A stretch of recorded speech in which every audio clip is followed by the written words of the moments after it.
parlé de l'illicite sportif. Maintenant, je pense que c'est important de pouvoir évoquer les responsabilités de différents acteurs dans l'organisation, la gestion, l'harmonisation des pratiques sportives, qu'elles soient ludiques ou compétitives. Disons que on va partir avec la responsabilité de l'organisateur d'un événement sportif. Disons que les événements sportifs, les organisateurs des événements sportifs, qui peuvent être des personnes physiques ou morales, ou encore des entités fédérées ou étrangères au système sportif. J'ai évoqué les personnes physiques ou morales dans une vidéo précédente. Disons que ces personnes sont tenues de respecter les règles techniques de préparation et de gestion de la compétition ainsi que les ordres donnés par l'autorité publique. Du coup, l'organisateur doit prendre toutes les mesures appropriées pour prévenir les dommages aux spectateurs selon le critère de diligence selon lequel l'exécution des obligations liées à l'exercice d'une activité professionnelle doit être évaluée en fonction de la nature de l'activité qui est exercée. Par ce fait, l'organisateur est tenu de vérifier l'aptitude psychophysique de chaque participant à la compétition, assurer la maintenance des installations où se déroule l'activité sportive, vérifier l'adéquation des moyens utilisés pendant la compétition, obtenir la certification de viabilité de l'installation, demander l'homologation de l'installation à la Fédération sportive nationale de la discipline sportive, demander l'autorisation d'utilisation de la route à l'autorité compétente dans le cadre d'une activité qui va se dérouler peut-être sur la voie publique. Et enfin, mettre en œuvre toutes les activités appropriées pour éviter les dommages aux spectateurs, aux aides et aux collaborateurs. Donc, il n'est pas tenu de contrôler les outils techniques appartenant aux athlètes, sauf s'ils en ont la responsabilité. Évoquons maintenant la responsabilité du gestionnaire d'installation. Disons que cette figure peut être différente, mais aussi coïncider avec celle de l'organisateur de l'événement sportif. Donc, le régime de responsabilité correspondant est toujours celui de la réparation pour la faute, ainsi que celui de l'exercice d'activités dangereuses. Donc, il est appelé à adopter la plus grande diligence et surveillance dans l'exécution de ses obligations en fonction du caractère dangereux de l'activité sportive et du risque de dommage. Donc, cette figure veille à la sécurité des équipements et des installations en adoptant toutes les mesures de sécurité nécessaires pour éviter les dommages à ceux qui utilisent les installations. Parlons de la responsabilité des entraîneurs et des instructeurs. Disons qu'ils peuvent être tenus responsables des dommages causés ou subis dans le cadre des activités sportives menées sous leur direction ou sous leur surveillance en cas de comportement actif ou passif. C'est la raison pour laquelle quand un éducateur de foot ou un instructeur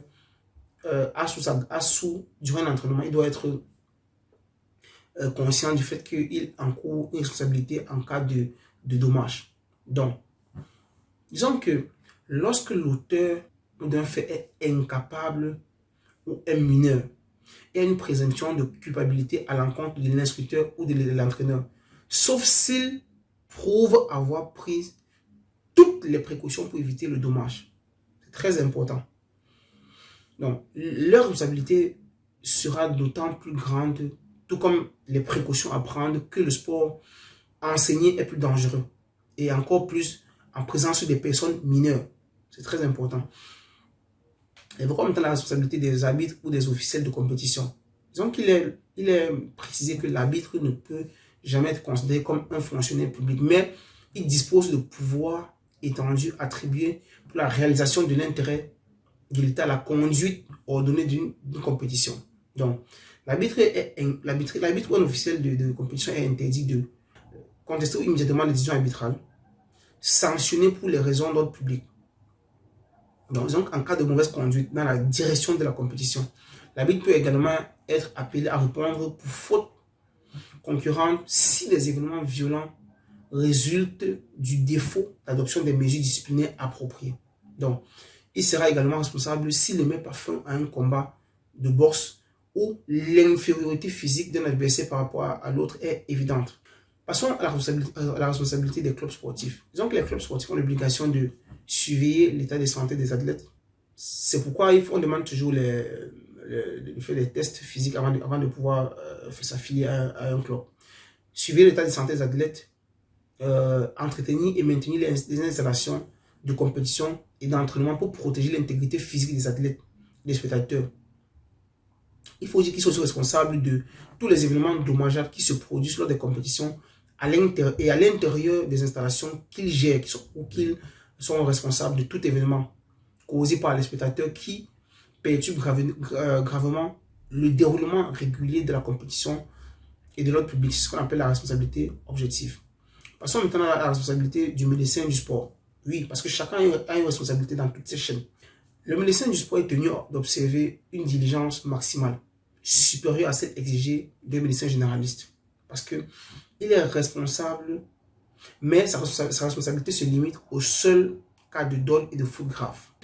Passons aux responsabilités du boxeur dans le cas de la boxe. Il faut dire que dans cette pratique sportive, les blessures que l'athlète peut subir relèvent du risque professionnel, accepté volontairement par l'athlète en question. Donc, la responsabilité sportive ne s'applique que si les conditions suivantes sont remplies. Première condition, le respect du règlement sportif, la poursuite exclusive des objectifs compétitifs et que l'action soit strictement conforme dans les limites de l'activité sportive. Finissons en disant que le boxeur qui n'adapte pas son agressivité aux conditions physiques de l'adversaire est susceptible d'homicide volontaire s'il persiste. Donc, il doit donc s'abstenir de s'acharner sur un adversaire en situation de vulnérabilité.